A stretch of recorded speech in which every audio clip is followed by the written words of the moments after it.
Hi, I'm Phyllis from southernfrugal.com. I know I've been away for a while. Not really away, we've been working to do at the house. Anyway, we're ready to have our smoothie this morning. Now, we've of course been having smoothies every morning, and I wanted to show y'all some pictures of the house before it was completely renovated. So I've got the little album out. I found it when I was going through all those pictures, you know, and getting everything organized upstairs. But anyway, this morning, let's do our smoothie first. Baby organic kale this morning.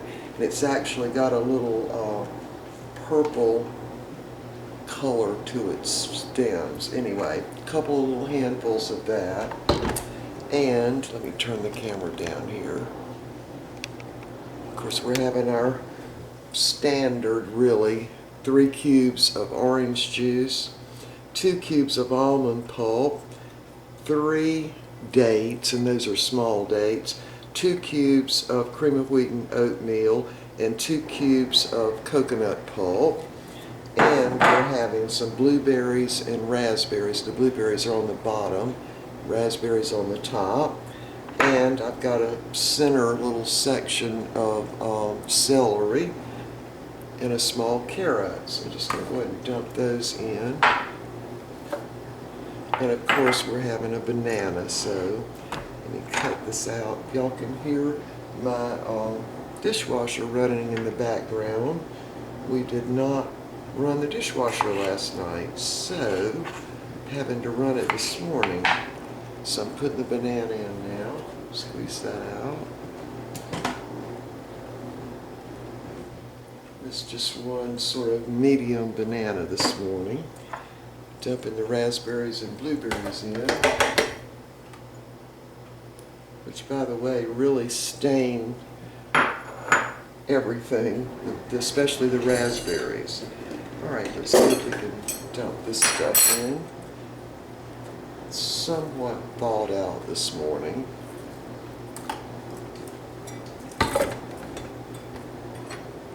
And I'm going to also put in some peanut butter.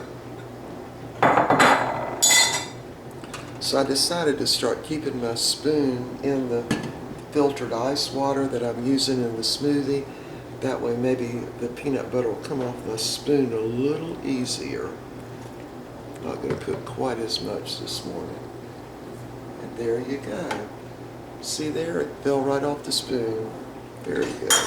Alright, so I'm going to use about 1.5 cups of filtered water, which is cold.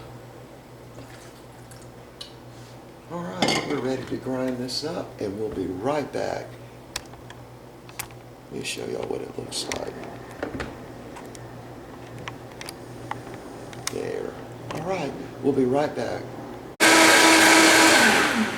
Alright, I had to actually add more water to it because it was way too thick this morning.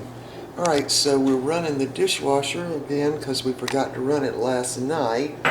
And our 2 smoothie glasses are in the dishwasher, so we're using a smaller glass this morning. Like that.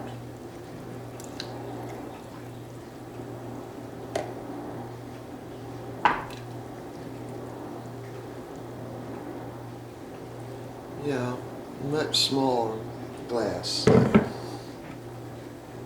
There it is. Give it a taste. It tastes like raspberries. I can't even taste the peanut butter this morning.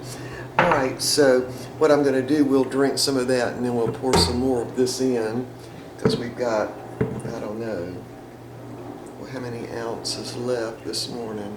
15 ounces left. Alright, so I'm going to move y'all over and I'm going to show you the little album I was talking about. Be right back.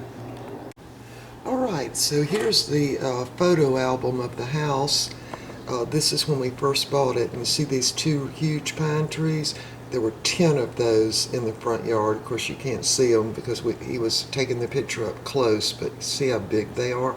We had all those cut just before Hurricane Hugo came, which was a good thing. Here's another view. That pine tree was about half dead. And you see we've got no rails around the porch there. That's what the living room looked like after I had already painted in there and put up some curtains. But see the old chandelier? It was one of those old country style chandeliers. And I actually had country curtains back then. I had already refinished the floors in there. There's what the back of the house looked like with a falling down deck. And this was the screen porch that was off the front porch. So you can see it there. It really looked bad because there was no entrance to it from the house. You had to enter in there. So there was a door there and one there. And there were also steps there, which we took down. We'd already done that. All right, let's turn the page and look. This is what we called our submarine. This was the gas tank that was in the yard because they heated with gas. So we got that removed. Didn't that look terrible? And this was a dogwood tree in front of the dining room window, and it was huge, tall, and very spindly. So we had to cut that because we ended up putting shrubs in there. There was the old garage, and you can see all the construction that was going on and the lumber and all. There's the back deck the way it was, and you can see the workhorses out here that the workmen that we hired used to cut lumber. There's more of those huge pine trees in the backyard. And I don't know if you can see this or not, but there's the sewage thing going up to the roof. I guess the air vent thing was on the outside. We got that changed. Also, there's no shrubs here.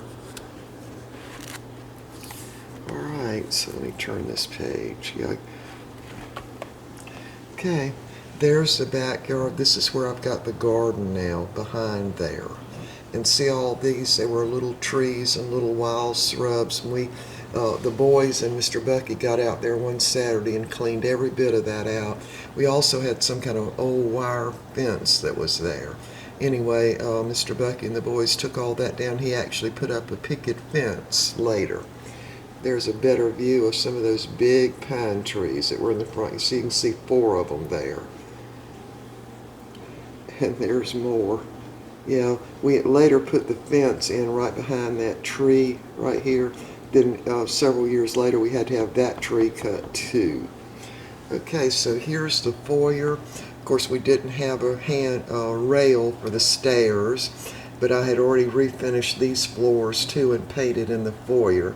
Got up those country curtains back. Now remember, this was in the 1980s. Okay, y'all get ready.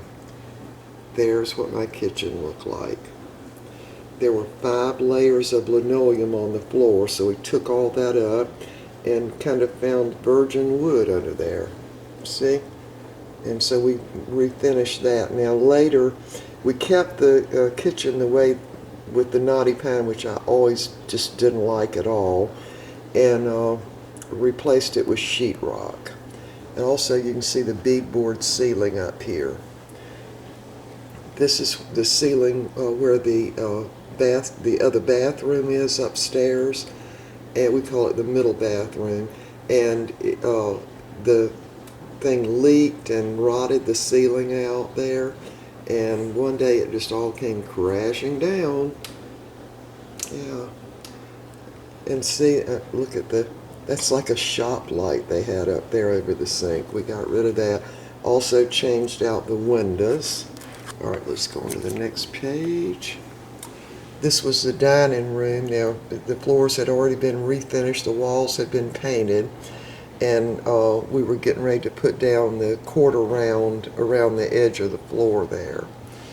And this is that upstairs bathroom. Terrible.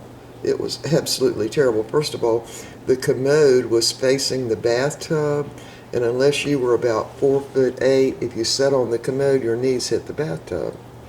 Funny, right? It also had carpet in it, can you believe? Okay, and here is the room.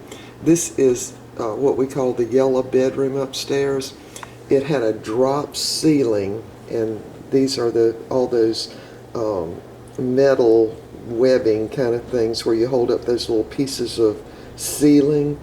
So anyway, we took that out, and of course they had the furnace duct, which we also removed that furnace too, and all the duct work. But anyway, we got rid of that paneling. That's so 1960s and 70s. Okay, and this is the dressing room. We call it the dressing room. It used to be a kitchen in the 1940s during the war. And so, there it is. You can see the thing, you can see right up into the attic there. Yeah. So anyway, there was no bathroom there. We put a bathroom back in here. Apparently in some years earlier, someone had a washer and dryer over behind the door over here. Anyway, that ended up being the dressing room, and it's got 2 closets in it and a full bath back here now.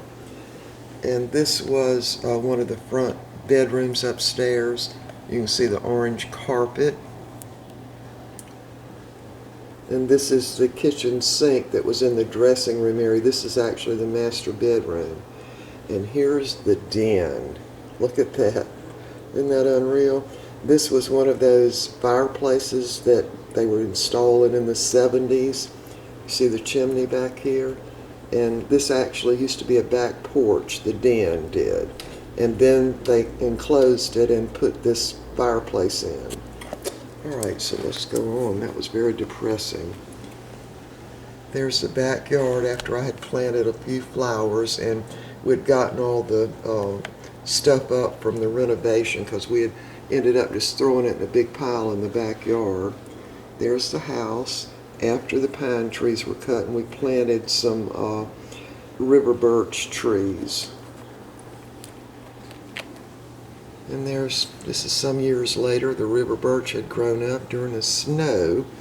There's the river birch. See, the front yard looks much better, but notice the house doesn't have the rails around the porch. And there it is, the shrubbery's small there. And there we are again. And of course you can see we had taken the screen porch off, certainly by then. This is where we had the roof put on. And there's Mr. Bucky's picket fence that he did. And we still got the old deck on there though. No doors on the garage. And there's my organic garden and Mr. Bucky. I actually had corn. This was, we did the box gardens here. But anyway, the very first year we had a fantastic garden out there. All kinds of nice stuff. Let me see what this last page is. Okay, here we are. Another snow some years after we had moved in, and we had put the taken the screen porch off and made columns there. Now since, of course, we've got a rail around the whole thing, which makes it look much, much better.